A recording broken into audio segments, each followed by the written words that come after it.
Hi there! Today I'd like to discuss how to block version history in Google Docs editors and sites using SafeDoc. The version history feature in Google Docs editors and sites is useful for tracking changes and restoring previous versions, but it can be problematic in environments where data integrity, security, and accountability are crucial, such as in an educational settings. Students might revert projects to earlier versions to bypass peer contributions or avoid feedback. This misuse might lead to unfair collaboration among students. That's where xFanatical SafeDoc comes for the rescue.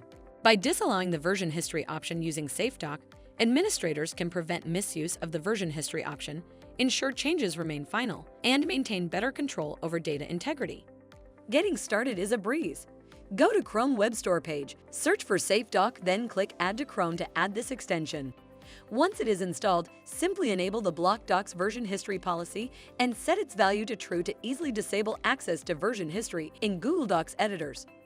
To know more, please visit xfanatical.com.